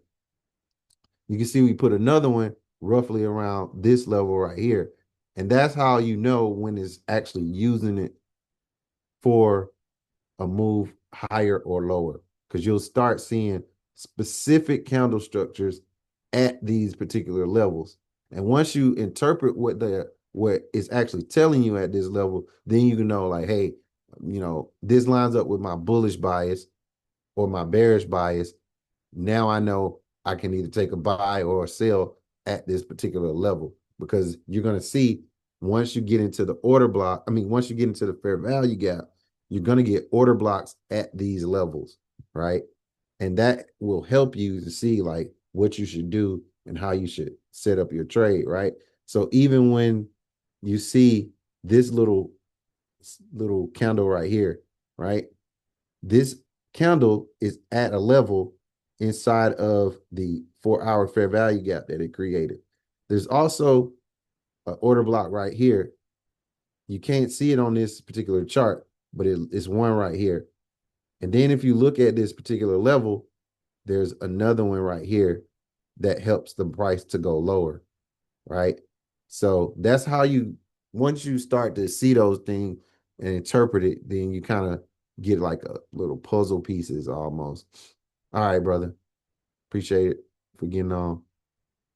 All right. So this is what we're looking at for Dow, right? Let me drop this chart. And this will be for Dow. Sorry, I'm going so long for this session, but this is something that came up in discussion in the Facebook group, so I thought I would go over it on this call. So this one's a little longer than expected, but we only got 2 more charts to go, right? And it's pretty much the same on these charts, just different points of interest on these, because this is just Dow and ES. In this case, we're in a different PD array, but we got the same type of stuff going on. So in this case, we have Dow.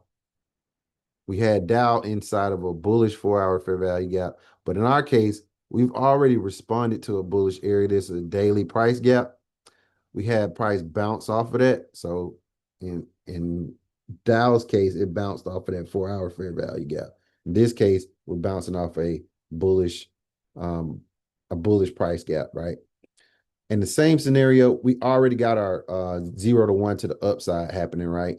There's a little small hourly fair value gap here. I didn't put it on the chart, but if we get up and around this high of this, that puts us back inside of this fair value gap, right? We should probably see some type of minor rejection at or near this, or we're going to go ahead and take out this previous day high, and then we should get a 1 to 2. If that 1 to 2 does happen, this series of candles right here, these red candles right here, that's going to act as an order block. And if we get that and we hold, that should give us our 2, 3. Because your screen just went black. Okay. Dang it. There we go. We good. Oh, it went black again. Really? Okay. How about now? Still black. Still black? There you go. Oh, it went out again. Interesting.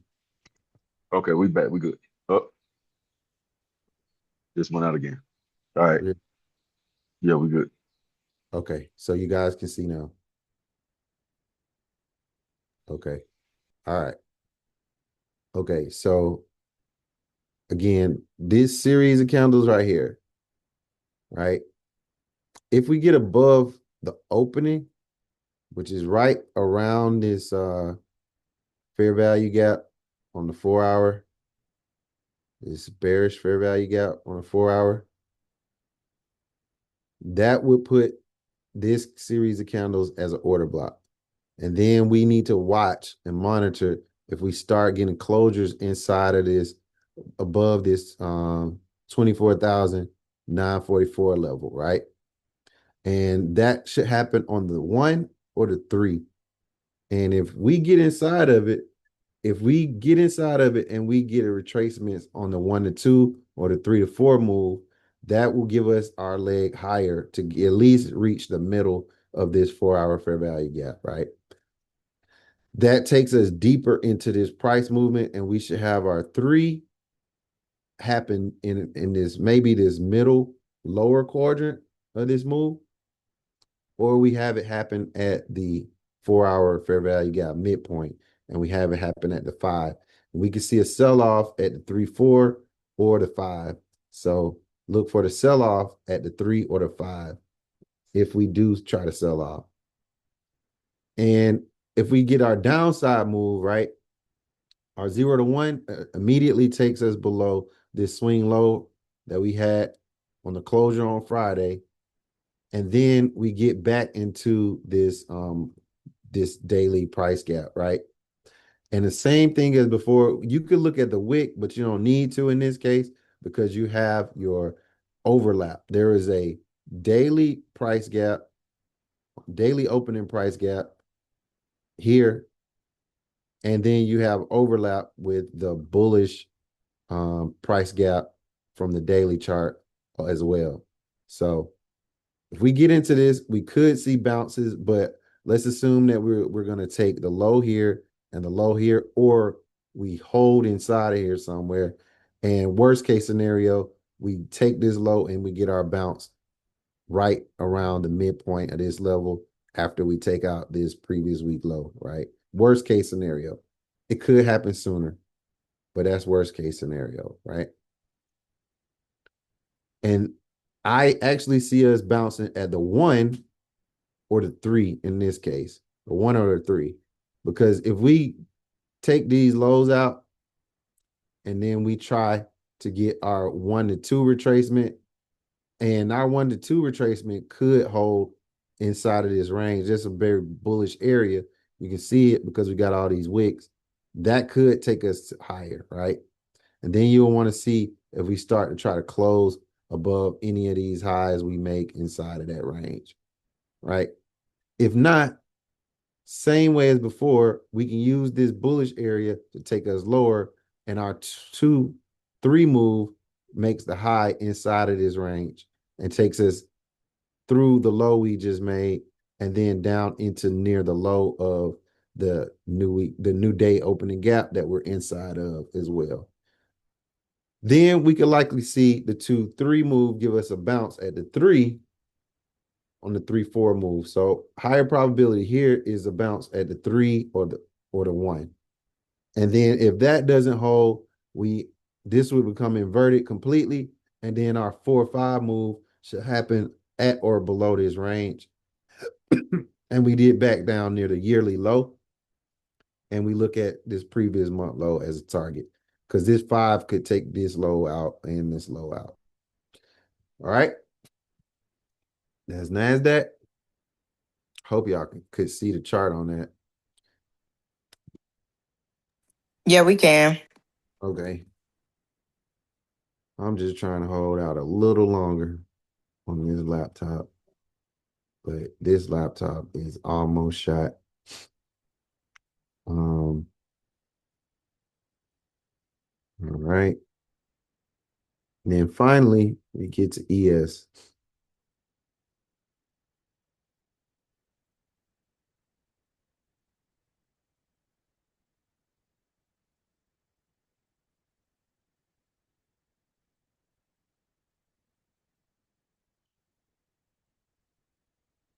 And like we stated before, it's already trading into similar setup as NASDAQ and Dow, right? Similar situation, just a different point of interest, right?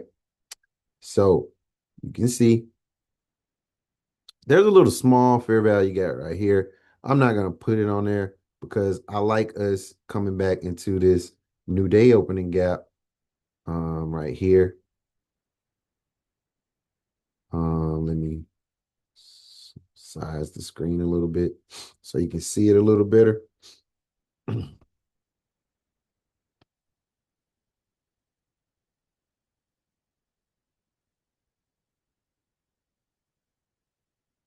right, so I like us coming into this new day opening gap and likely bouncing from there. We had our low from last week right here. This is weekly low.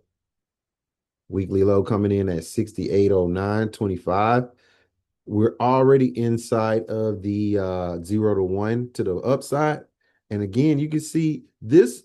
I drew this fair value gap on ES because that was a little more noticeable versus the one that was on Dow and on NQ, right? But you can see we've traded into it already, and this is where I'm looking for price to decide whether we are going to go ahead and let our 0 to 1 take us at or above these highs or not, because the 0 to 1 could take out these highs, right? And these highs lead us into a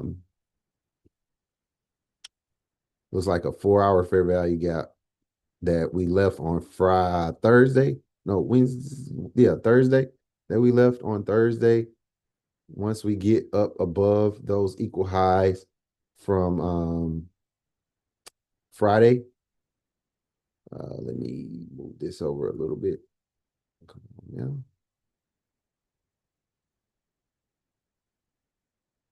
now. All right, so you can see that once we get above these highs, we're trading inside of this 4-hour fair value gap.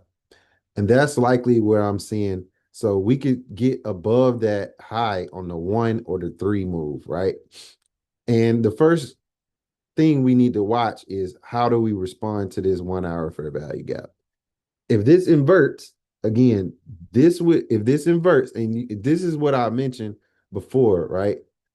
Once we get to these fair value gaps, we should see that we should get rejections from them, right? And we're already seeing current price give us some kind of rejection. So we started here on the open, down here on our close, we had our 0 take us higher, and then we got to our first bearish point of interest.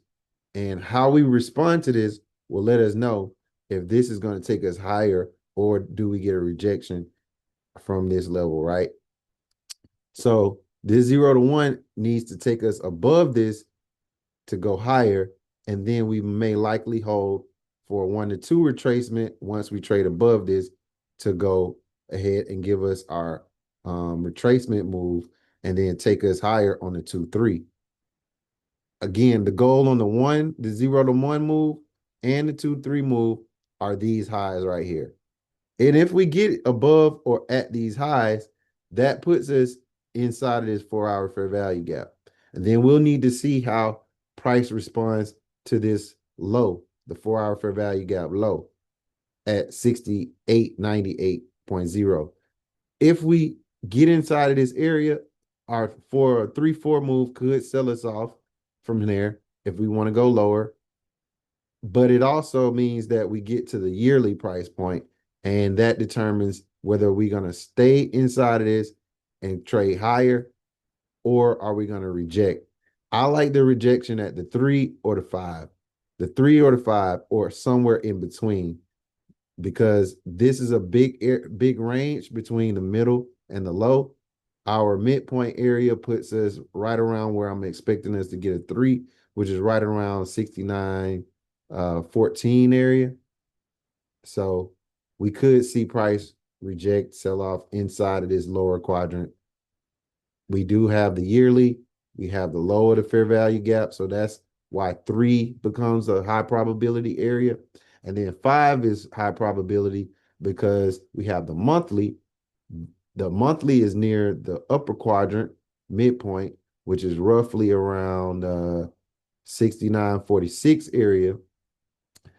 So in that case, we will have the monthly, the middle quadrant, and then this is the range that we broke out of and sold off from. So us retesting that range, we have an inverted fair value gap inside of here too that's overlapped as well. So, you know, those really, really are high probability areas where you can start also looking at 69.57 as another area. So that's why this 5 has a standard deviation, which takes us roughly around the high as well. So high probability sell-off area is 5 and the 3.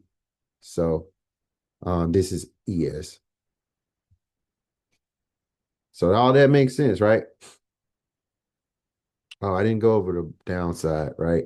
So again, on the downside, if we sell off, our 0 to 1 takes us, of course, below this swing low and then below this previous week low. We could get a bounce after we take this low out at the 1. If we do get the 1, the 1-2 retracement could give us about a move higher. But I can see us rejecting around this area as well, where we made this low to give us a 2-3 move to the downside. But you know, our 2-3 doesn't, I don't know if it takes us outside of this range yet, because I think we would need to see how we take care of this new day opening gap. And then our 3, I think it holds below this low at 1. And then our 3-4 move is our move. Either we get to the upside or not. That'll let us know if we're going to reuse this to go higher. If we see our 3-4 take us back above the new week opening day, the new day opening high, and we start seeing price close back above this, that could be the start of the move up. So 1, 2, and the 1, 3, and the 5 are levels I could definitely see us bounce. So I can see us getting a bounce at any one of these 3 levels, right? Not so much at the 5. I should actually just move this up. So not so much as the 5 at the 5. So I'm actually liking the 1 or the 3 to give us a bounce from there. I don't like the 5 because if we bounce, if we get near this 5, that means we taking out and making a new yearly low. So I think that if we break this low, that means that we're headed a little stronger to the downside than projected. So that's why I'm looking at the 1 or the 3 to give us a bounce, right? Hope that makes sense. Hope this was a good session. Yeah, this is really. It is. Hope Great this was a session, great session, cuz. Mhm. okay. And I hope it gave y'all insight on the bigger picture. Like that was the goal for this session, especially once we started talking about the scaling and the growth of your account and just where I see a lot of you guys. Like I hope this really, really brought some deeper thoughts on how you move forward, you know. Yeah, lot Yeah. of information. Hope so. I'm glad we had this session because a bigger picture is always where you got to be looking. And we got a lot of people in here that's right there on the edge, right on the verge. And 2 people I know just finished accounts. Another person I know just finished account. Jason and Wale for sure are 2 of those people. I think Shanika just finished one. She not on, but I think she just finished her account. I think she is about to be funded on another account too. I know Anna's close to getting hers. I know Treese is close to getting hers. Finishing her combine. And I'm just ready to see y'all get on the next level, right? We almost there. Y'all almost there. All of this is worth all the effort, all the time that y'all putting into this. I promise you. And if you at the beginning, like a couple other people like Raji, like Cars, like y'all at the beginning, like just understand like this is gonna take time. This is gonna be a difficult road, but a road that's worth it. I promise. So on that note, I'm gonna shut it down from here. Just again, remember we don't have markets not open on tomorrow, and if it is, it closes early.